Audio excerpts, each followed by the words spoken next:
The silence that follows the scream is the worst part. It is a heavy, listening silence, filled with the scent of ripped earth and hot blood.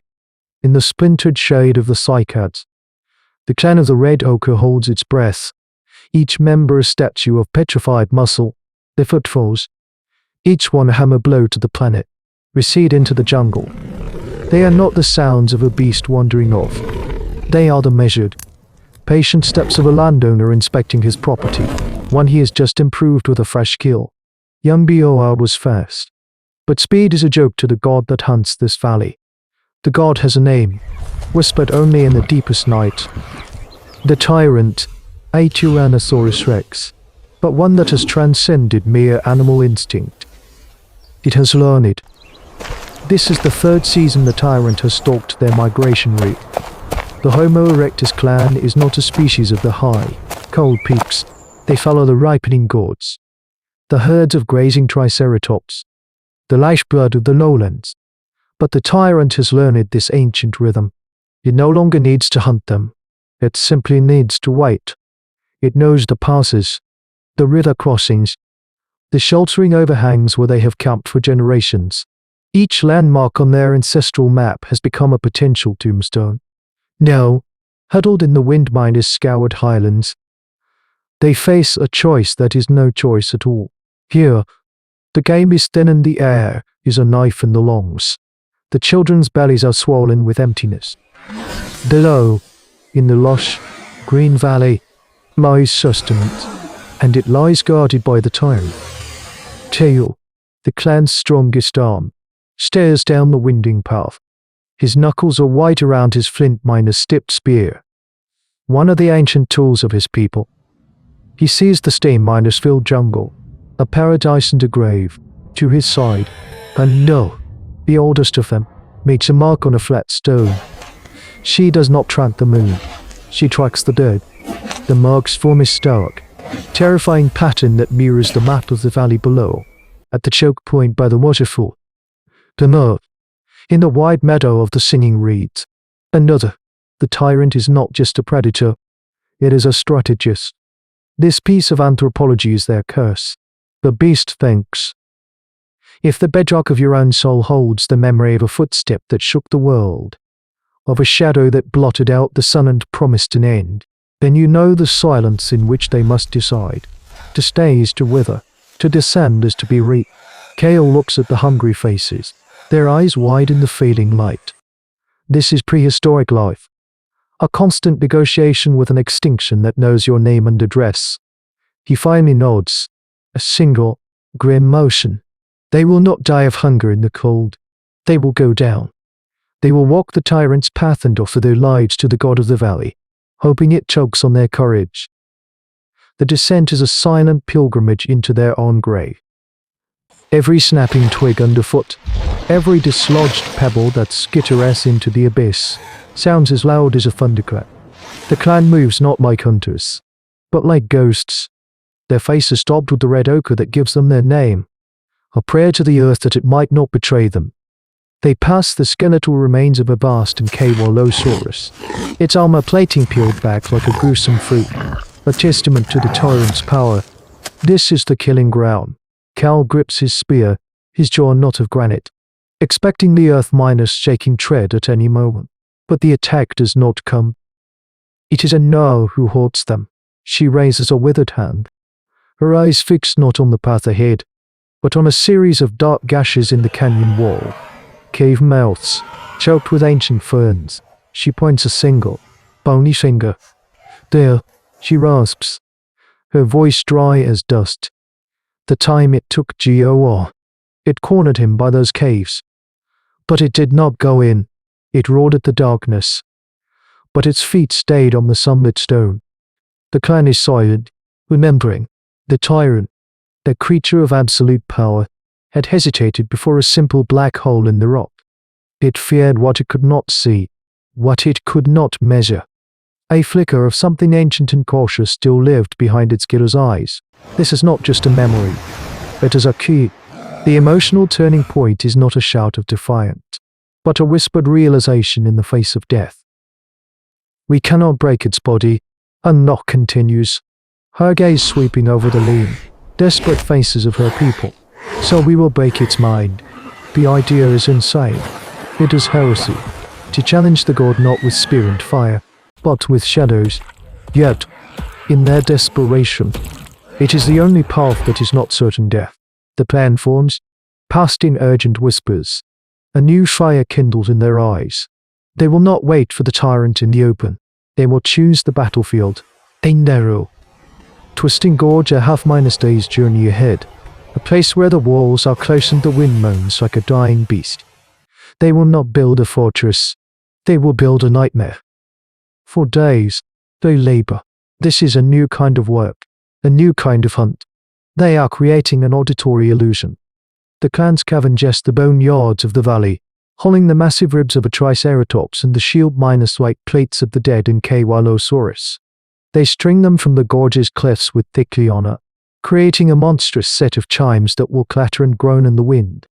This is the birth of a terrifying osteodontocratic technology, where bone is used not for tools, but for terror. On a high ledge, they stretch cured hides between saplings, creating screen. Behind them, they pile wood for great fires that will cast monstrous shadow puppets, twisted caricatures of predators, things that have no name in this world. This feat of primitive technology is a leap in human evolution. The weaponization of art. They are no longer just ancient humans. They are becoming architects of fear. As the last bone is hung and the last screen is secured, the hush falls, the trap is set. They are now actors in a play for a single, terrifying audience. And the curtain is about to rise. The bait is Kale, he and two others, the swiftest of the clan, move out onto the plain at dusk. They do not hide.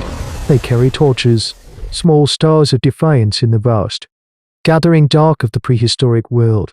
They strike their spears against rocks, the sharp cracks echoing into the humid air, a deliberate invitation to a monster. It is an act of supreme, calculated arrogance, an insect daring a god to strike. The weight is an eternity, stretched thin across heartbeats. Then, the ground trembles. But first, it is a feeling more than a sound. A deep thrumming that vibrates up through the soles of their feet and into their teeth. The tyrant is coming. They run, not with the frantic panic of prey, but with the measured pace of the law. They lead the colossal predator on its path, the sound of its pursuit growing apocalypse behind them. Its roar rips the air, a sound of pure dominion, the voice of the planet's rightful king. As they plunge into the narrow mouth of the gorge, Keel hazards a glance back. The Tyrannosaurus Rex fills the entrance, a silhouette of jagged teeth and muscle against the moonlight. Its huge eye, gleaming with cold intelligence, fixed on its fleeing meal. They scramble up a hidden rope of vines as the beast takes its first step into the trap. On the cliff opposite, Anoa aises her hand and brings it down. The world explodes into a cacophony of orchestrated madness. On a signal, a dozen clan members push great levers of wood, sending boulders crashing into the massive bone-minus shards. The gorge erupts with a sound unlike any in nature, the hollow, percussive rattling, the clatter of 1,000 skeletal armies marching from the grave. The tyrant freezes, its head snapping up. Simultaneously, the great fires behind the stretched tides roar to life. Monstrous shadows leap and dance on the canyon walls. Things with too many limbs, hence that split in two. Spiders of bone and horn that skitter across the stone from hidden ledges. The rest of the clan begins to scream, their voices thrown by the acoustics of the gorge, weaving and echoing until it sounds like they are a horde of hundreds. A rival pack of impossible predators. The behavioral manipulation is absolute. The tyrant, a creature that has never known fear, is confronted with something it cannot process.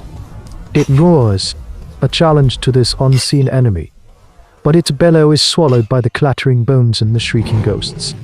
It sees the shadows, impossibly large and grotesque, and hears the legion, but smells only a handful of terrified hominids. Its primal brain cannot reconcile the sensory input. This is not a hunt, it is a violation of reality. Its aggression falters, replaced by a dawning confusion. Then a burgeoning panic. It takes a hesitant step back. It lowers its massive head, swinging it from side to side. Its great eye rolling in its socket. This god of flesh and bone has met a horror ball of the mind. And the mind is willing, with a final, terrifying roar. A sound that is no longer a threat, but a shriek of pure terror. The tyrant turns. It crashes out of the gorge, trampling trees in a blind flight from the valley of whispering bones. From the echoes that broke a god, the clan watches in stunned silence as the footsteps of their monster fade. Not into patience, but into panic. They have survived. In the quiet that follows, the ochre miners' painted figures emerge from the shadows, their chests heaving not from pursuit, but from the sheer audacity of their act. They have not slain the beast. They have done something far more profound. They have planted an idea in the mind of a monster, the idea of fear. This moment, in this forgotten canyon millions of years ago, is more than a turning point for a single clan. It is a fulcrum in the hominid history of an entire planet. Here, the nascent spark of consciousness was forged into a weapon. They proved that a story, a terrifying, magnificent lie told with shadows and bone, could be more powerful than teeth and claws. Every strategy that followed in the long, bloody ascent of humankind, every feint on a battlefield, every ghost story told to a child, every flag planted to claim dominion, has its deepest roots in this desperate, brilliant performance. It was the first time ancient humans understood that the ultimate predator is not the one with the sharpest teeth, but the one who can control the narrative. They looked upon the world's greatest killing machine and did not see an ending. They saw an audience. That night, for the first time, they did not cower. They lit their fires in the open, and their story was the only roar that echoed through the valley. The first war was not fought for territory, but for the soul of a monster. The ice is coming.